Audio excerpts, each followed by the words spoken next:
આના પાન કેવા મસ્ત થાય છે. લીલ હાલો જમવા. જો મસ્ત કાઠિયાવાડી ઢોકળીનું શાક. જો આ પિસ્તા ફ્લેવરનું આઈસ્ક્રીમનું પેકેટ લીધું છે, તો આ બનાવવાનું છે. જો આ રીતે સાઈડમાંથી છૂટી પડી જાય છે કે નહીં જોઈ લઈએ પહેલાં. જો વાટકામાંથી જ ખાવા માંડી છે. કેવી બધી બહુ મસ્ત. આમાં સમાય એટલું લઈ લઈએ.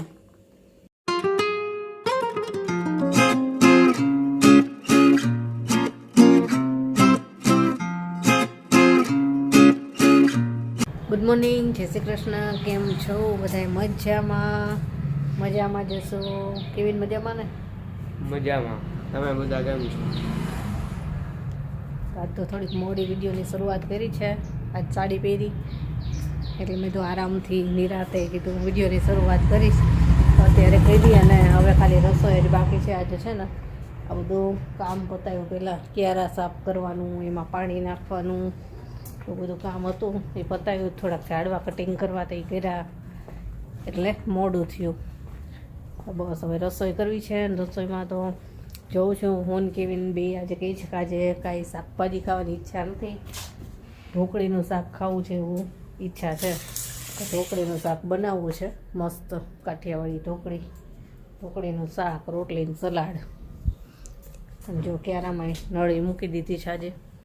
જો આ રીતે નળી મૂકી દઉં ને એટલે ક્યારો આખો ભરાઈ જાય. આ રીતે અઠવાડિયે એક વખત મૂકી દઈએ એટલે ભરેલો રહીને કુંડામાં તો રોજ પાણી નાખવી. બસ હાલો હવે રસોઈની શરૂઆત કરી દઈએ. જેની તો આજે ભેળ લઈ ગઈ છે. ભેળ બનાવી દીધી હતી મમરાની મસ્ત, ટમેટાને કોથમીરને બધું નાખીને. શું છે, કાપવાનું છે? એવી નથી કાપવાનું ને તો ઠીક. આના પાન કેવા મસ્ત થાય છે. લીલા, પીળા અને ગુલાબી 3 કલરના મિક્સ થાય છે મસ્ત.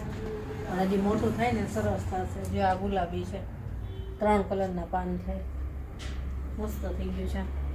અને મરચાં આજ તો મોટા થઈ ગયા. જો બતાવું,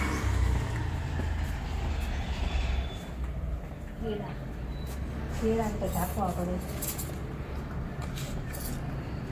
જો મરચાં આ ખબર નહીં વધવાણી મરચાં હશે કે કાંઈ બીજા હશે. જો પણ આમ ઉપર થયા, નહીંતર આમ નીચે નમેલા થતા હોય. પહેલાં અમારે ઉગતા હતા ને ત્યારે નીચે નમેલા થતા હતા.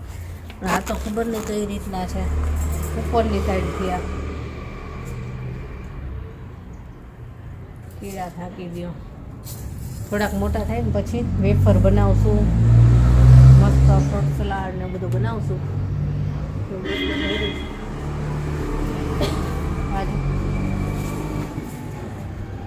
કેટલું મોટું થયું અને કઠણ થઈ ગયું છે.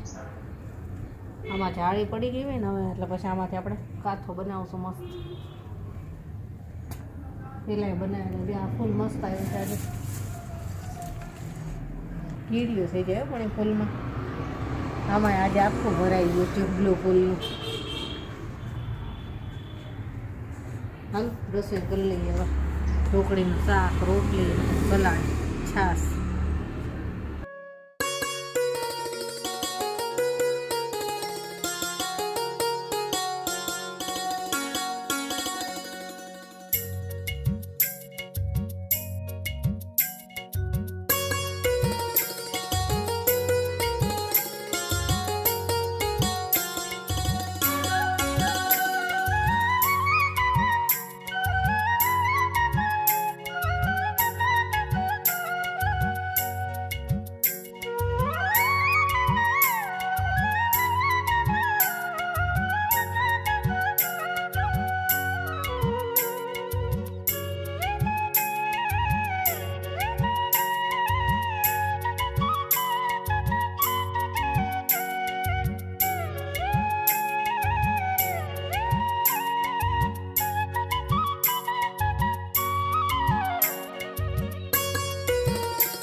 હાલો જમવા. જો મસ્ત કાઠિયાવાડી ઢોકળીનું શાક. ઘણા લોકો એમ કહે છે કે ઢોકળીનું શાક રહ્યું ને એ ઓલી અલગ રીતે હોય. હું જે ઢોકળી બનાવું છું ને એને કાઠિયાવાડી ઢોકળી ન કહેવાય, પણ હું એમ જ બનાવું છું. ઘણા લોકો ઓલું થૂલી ટાઈપ કરી અને પછી બનાવતા હોય છે, પણ અમે તો આમ જ બનાવીએ છીએ. જો ગરમા ગરમ આવું ઢોકળીનું શાક, રોટલી, સલાડ ને છાશ. હાલો બધાય જમવા. જો જોઈને જ ખાવાનું મન થઈ જાય એવું શાક બન્યું છે. જ્યારે કોઈ શાકભાજી ન અમારે ખાવું હોય ને ત્યારે ઢોકળીનું શાક જ કરવી મજા આવે બધાને. જો આવું બન્યું છે અને આટલી વસ્તુ છે, શાક, રોટલી, સલાડ ને છાશ. તો હાલો બધાય જમવા. જમીને ફ્રી થઈ ગયા, બધું કામે બતાવી દીધું, છોકરાઓ ભણવા બેસી ગયા અને એના પપ્પા આવીને જમીને ગયા. અને હવે હું છે ને એક વસ્તુ બનાવું છું જેની 2-3 દિવસથી એમ કહે છે કે મને આઈસ્ક્રીમ ખાવી છે. હું તો ચલો આજે ઘરે બનાવી દઉં. અને સરપ્રાઈઝ તો પિસ્તા ફ્લેવરનું મારી પાસે પેકેટ પડ્યું છે આઈસ્ક્રીમ બનાવવાનું. તો પિસ્તા ફ્લેવરની આપણે આઈસ્ક્રીમ બનાવીશું. આજે અત્યારે બનાવું એટલે એ કાલે ખાઈ શકાય એ રીતે થશે. અત્યારથી બધું એની જે કાંઈ પ્રોસેસ હોય એ કરું, ફ્રીજમાં મૂકું એટલે કાલ સુધીમાં સરસ સેટ થઈ જશે. તો એ આઈસ્ક્રીમ કરવાની છે. અને જેની છે ને કેટલાય દિવસથી જેલી ખાવી છે ને, તો જેલીનું પેકેટ હું છે ને લઈ આવી છું, પણ બનાવવાનો ટાઈમ નહોતો રહ્યો, તો સાથે સાથે જેલી બનાવી.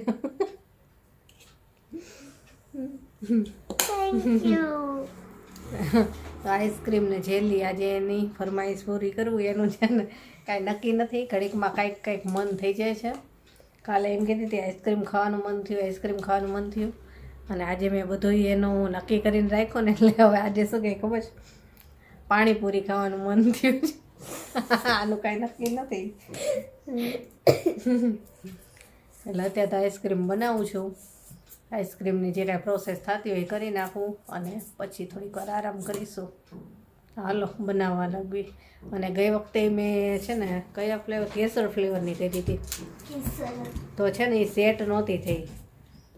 એમાં થોડુંક ખબર નથી શું પ્રોબ્લેમ છે, પણ સેટ નહોતી થઈ સરખી. સરસ મજાનું એકદમ ઘાટું લિક્વિડ થયું હતું, શેક જેવું. શેક તરીકે પી ગયા હતા. પણ આ વખતે છે ને એ દૂધમાં મારે 4 થી 5 ઓલા મિલ્ક પાવડરના પેકેટ આવે છે ને 10 રૂપિયાવાળા, એ 4 થી 5 પેકેટ નાખી દઈશ એટલે સરસ એકદમ ઘાટું દૂધ થઈ જાય ને એટલે સરસ જામી જાય. એટલે આપણે એ રીતે આ વખતે કરીશું. ચાલો બનાવી લઈએ. અને નહીં જામે તો પી જશું. આઈસ્ક્રીમ થશે તો ખાઈશું અને નહીંતર પી જશું. હા ચાલો જુઓ, આ પિસ્તા ફ્લેવરનું આઈસ્ક્રીમનું પેકેટ લીધું છે. તો આ બનાવવાનું છે. અને આમાં જે રીત આપી છે કે ઠંડુ દૂધ હોય એમાં જ આ બધું પહેલાં મિક્સ કરી લેવાનું, જે કાંઈ મિક્સ કરવાનું હોય નહીં, અને પછી એને ગરમ કરવાનું. અને આ લઈ છું જેલીનું પેકેટ. તો આ જેલી બનાવવાની છે. એટલે એક સાઈડ દૂધ ગરમ મૂકી દઉં ને અને પછી આ જેલી કરી નાખું. આ પેકેટની અંદર કેવું મટીરિયલ આવશે એ જોઈ લઈએ આપણે. ખોલી લઈએ.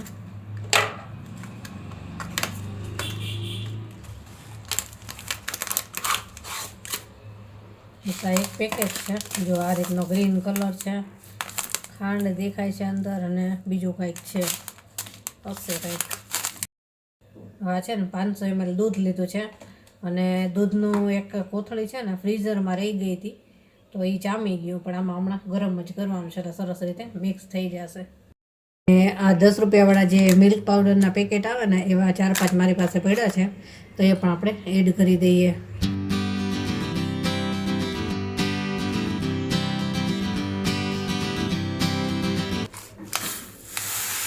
સુગંધ તો એકદમ મસ્ત આવે છે.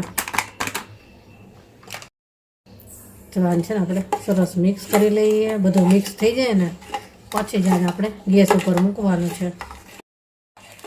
આ જો સરસ મિક્સ થઈ ગયું છે અને દૂધે જો એકદમ ઘાટું થઈ ગયું સરસ. હજી તો આને આપણે ઉકાળવાનું છે.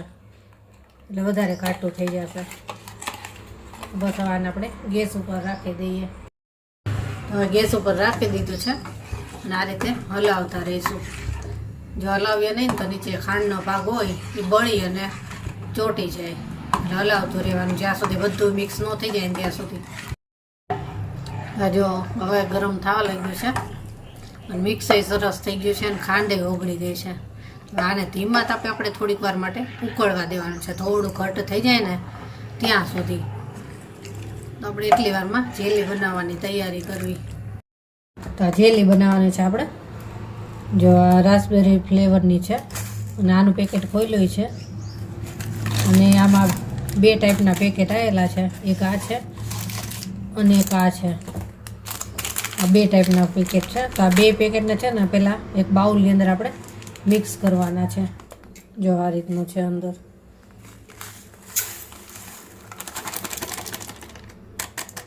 આમાં આ રીતનું છે.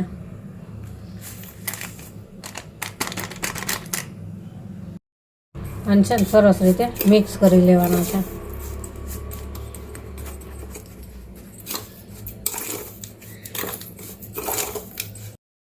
એવડો જ વાટકો ભરી અને પાણી લીધું છે. 500 ml જેટલું લીધું છે. હવે આને આપણે તપેલીમાં લઈ અને ઉકળવા માટે મૂકી દઈએ. પાણી ગરમ મૂકી દીધું છે અને ઉકળી ગયું છે. તો હવે આપણે જેલીનું જે મિક્સ છે એ ઉમેરી દેવાનું છે. આને છે ને મિક્સ કરવાનું છે. જ્યાં સુધી બધું મિશ્રણ નાખ્યું ને ઓગળી ન જાય ને ત્યાં સુધી આને મિક્સ કરવાનું છે. આને કાંઈ ઘાટું થવા દેવાનું કે એવું કાંઈ નથી. ખાલી બસ એ બધું મિક્સ થઈ જાય ને એકદમ ઓગળીને ત્યાં સુધી આને ગરમ થવા દેવાનું છે. આ જો સરસ ઉકળી ગયું છે અને હવે આને આપણે વાટકામાં લઈ લઈએ. બસ આ વાટકાની અંદર આપણે સેટ કરવાનું છે. ડિઝાઇનવાળો વાટકો છે ને તો ડિઝાઇનવાળી થાય એટલા માટે. વાટકાની અંદર બધું જ આવી ગયું છે તો એ થોડી જગ્યા બાકી રહી છે. તો આ એકદમ ગરમ છે એટલે આને રૂમ ટેમ્પરેચર ઉપર આવવા દઈશું અને પછી થોડી વાર માટે આપણે એને ફ્રીજમાં રાખીશું. અને આને આપણે હલાવવાનું નથી. બસ આ રીતે એમનામ જ પડ્યું રહેવા દેવાનું એટલે સરસ રીતે સેટ થઈ જાય. હવે આઈસ્ક્રીમનું આપણે જોઈ લઈએ. આઈસ્ક્રીમનું આ મિશ્રણ જો ઘાટું થઈ ગયું છે, સરસ ઉકળી ગયું છે. એટલે આને આપણે રૂમ ટેમ્પરેચર ઉપર ઠંડુ થવા દેવાનું છે અને રૂમ ટેમ્પરેચર ઉપર ઠંડુ થઈ જાય પછી આને આપણે ફ્રીઝરમાં રાખી દેવાનું છે. આઈસ્ક્રીમ એ બનાવી જો અને જેલીનું કામ પતી ગયું. 2 કામ પતી ગયું.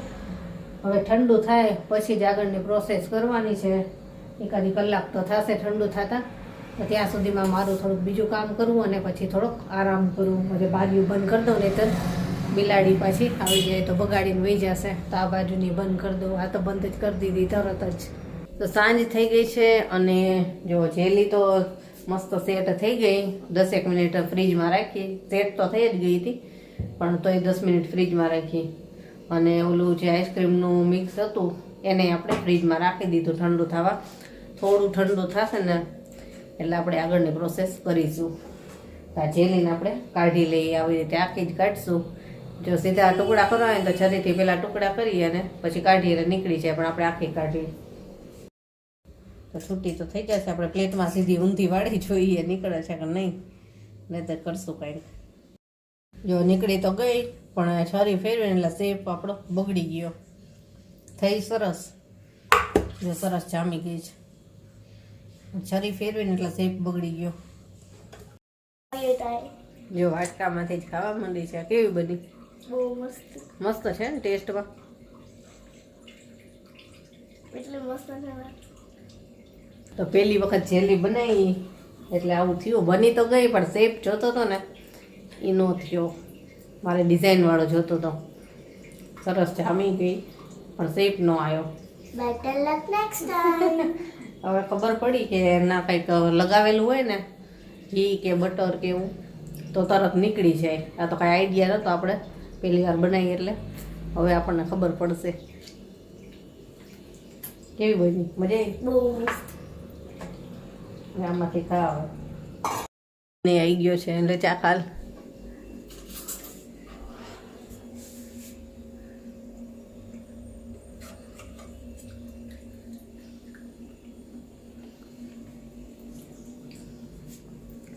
સારી સારી છે, મજા આવે એવી છે ને? એટલી મસ્ત છે ને, રાસબેરી ફ્લેવર આવે છે. એ તો ખરી, બધા હાલો જેલી ખાવા.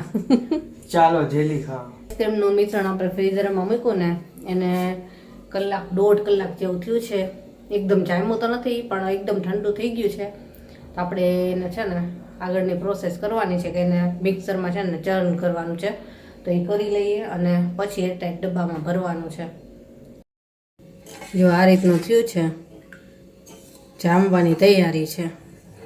એટલે આને આપણે મિક્સરમાં છે ને અડધું લઈ લઈએ અને અડધો 2 ભાગમાં આપણે ચર્ન કરી લઈએ. અને આની અંદર આપણે 1 વાટકી જેટલી મલાઈ નાખવાની છે. તો ઘરની મલાઈ જ હું નાખવાની છું, ઘરે હું ભેગી કરું છું ને ઘી માટે, એમાંથી.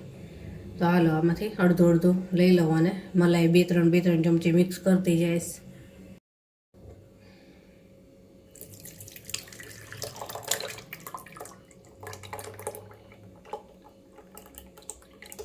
બસ આટલું લઈ લીધું છે અને હવે અડધો બીજા ભાગમાં જ્યાં ઘરની મલાઈ જ છે એ નાખી દઉં.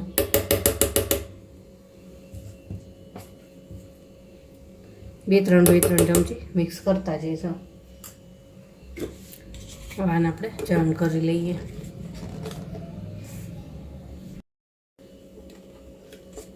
જો ચર્ન થઈ ગયું છે, આ રીતે બબલ્સ થઈ જાય ને એ રીતનું થવા દેવાનું. આને આપણે એરટાઈટ કન્ટેનરમાં લઈ લેવાનું છે. આમાં સમાય ને એટલું આમાં ભરીશું અને બાકી રહેશે ને બીજા ડબ્બામાં લઈ લઈશું. આમાં સમાય એટલું લઈ લઈએ, બાકીનું બીજા ડબ્બામાં. બસ થોડું બાકી રહી ગયું. આને ઢાંકી દઈએ અને ફ્રીઝરમાં રાખી દઈએ. સવાર સુધી ફ્રીજમાં રહેશે ને 8 થી 10 કલાક, એટલે જામશે. બાકી રહેલું આ ડબ્બામાં લઈ લઉં.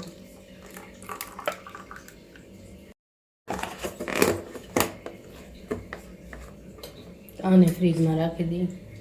તો આઈસ્ક્રીમ સેટ થવા માટે મૂકી દીધું છે. હવે સેટ થાય છે કે નહીં કાલે ખબર પડશે.